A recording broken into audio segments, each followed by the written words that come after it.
সরকারের অধীনে আবারও মানুষ নির্বাচন প্রত্যাখ্যান করছে।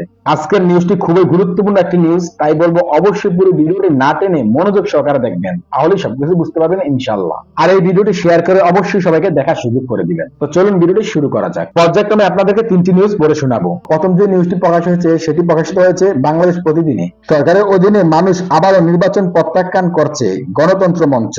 গণতন্ত্র মঞ্চের কেন্দ্রীয় নেতৃবৃন্দ বলেছেন, এই সরকারের অধীনে মানুষ আবারও নির্বাচন প্রত্যাখ্যান করেছে।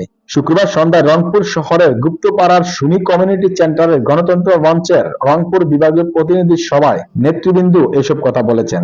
রংপুর জেলা গণতন্ত্র মঞ্চের সমন্বয়ক গণসংহতি আন্দোলন রংপুর জেলা সমন্বয়কারী তহিদুল রহমানের সভাপতিত্বে সভায় কেন্দ্রীয় ওয়ার্কস পার্টির সাধারণ সম্পাদক সাইফুল হক, গণসংহতি আন্দোলনের প্রধান সমন্বয়কারী ও মঞ্চের বর্তমান সমন্বয়ক জুনায়েদ সাকি, রাষ্ট্র সংস্কার আন্দোলনের প্রধান সমন্বয়ক অ্যাডভোকেট হাসানাত কাইয়ুম, জাতীয় সমাজতান্ত্রিক দল জেএসডির সাধারণ সম্পাদক শহীদউদ্দিন মাহমুদ স্বপন, ভাসানী অনুসারী পরিষদের যুগ্ম আহ্বায়ক বাবুল বিশ্বাস অংশ নেন। প্রতিনিধি সভায় গণতন্ত্র মঞ্চের নেতৃবৃন্দ বলেন, 7 জানুয়ারি ডামি নির্বাচনে রাজনৈতিক সংকটের কোনো সমাধান হয়নি, বরং রাজনৈতিক সংকট আরো ঘনীভূত হয়েছে। বিরোধী দলকে রাজনৈতিকভাবে মোকাবেলা করতে না পেরে সরকার গোটা রাষ্ট্রযন্ত্রকে ব্যবহার করে তার রাজনৈতিক প্রতিপক্ষের বিরুদ্ধে নজিরবিহীন দমন-পীড়ন অব্যাহত রেখেছে। সরকারের দমন করে শাসন করার এই কৌশল রাজনীতিতে বিরোধ বিভাজন, প্রতিহিংসা প্রতিরোধের সংস্কৃতিকে আরো বাড়িয়ে তুলছে। এই ধারা চলতে দিলে দেশ অনিবার্য বিপর্যয়ের খাদে নিপতিত হবে। তারা বলেন, কথিত দামি নির্বাচন সরকারকে ক্ষমতা টিকিয়ে রাখার রাজনৈতিক ও নৈতিক বৈধতাও দেয়নি। সে কারণে এই সরকার যত প্রলম্বিত হবে, দেশের বহুমাত্রিক সংকট তত বৃদ্ধি পাবে। ডক্টর ইউনূসকে নিয়ে ঢাকা পোস্টে একটা নিউজ হয়েছে, সেই নিউজটি এখন আমি আপনাদেরকে পড়ে শোনাচ্ছি।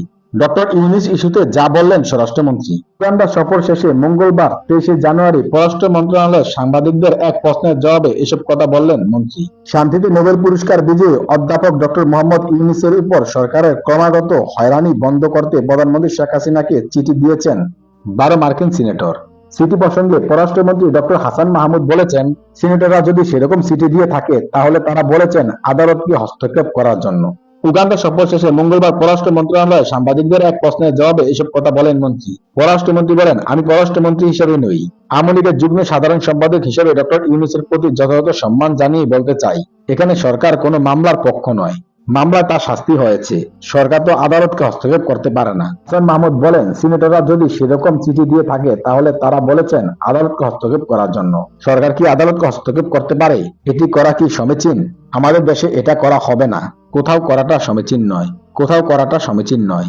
ডক্টর ইউনূসের উপর সরকারের ক্রমাগত হয়রানি বন্ধ করতে প্রধানমন্ত্রী শেখ হাসিনাকে চিঠি দিয়েছেন 12 মার্কিন সিনেটর। সোমবার ইলিনয়ের সিনেটর ডিক ডারবিনের ওয়েবসাইটে চিঠিটি প্রকাশ করা হয়েছে। চিঠিতে তারা বলেছেন, গত 1 বছরের বেশি সময় ধরে অধ্যাপক ডক্টর ইউনূস বাংলাদেশের 150টির বেশি ভিত্তিহীন মামলার মুখোমুখি হয়েছেন। চিঠিতে তারা বাংলাদেশ সরকারের সমালোচকদের বিরুদ্ধে আইন ও বিচার ব্যবস্থা অপব্যবহারের অবসানের আহ্বান জানান। প্রধানমন্ত্রীকে চিঠি দেওয়া সিনেটররা হলেন majority whip Dick Durbin, Todd Young, Tim Kaine, Dan Sullivan, Jeff Merkley, Jim Shaheen, Ed Markey, Sherrod Brown, Peter Welch, Sheldon Whitehouse, Ron Wyden এবং কুরি বুকার। দর্শক শ্রোতা, এখন আমি আপনাদেরকে ঢাকা পোস্টের আরো একটি নিউজ পড়ে শোনাতে চাই। সিলেটে মেয়রের সঙ্গে রাস্তা পরিষ্কারে নামলেন তামিম ইকবাল। শুক্রবার 10 মে রাত 11টায় নগর ভবনের সামনের সড়কে সিসিক মেয়র আনোয়ারুজ্জামান চৌধুরীর সঙ্গে পরিচ্ছন্নতা অভিযানে অংশ নেন তিনি। সাবেক টাইগার অধিনায়ক তামিম বলেন, এমনিতে সারা দেশে সিলেটবাসীর আলাদা একটা সুনাম আছে। আধ্যাত্মিক এই নগরী আগের চেয়ে বর্তমানে আরো বেশি পরিচ্ছন্ন।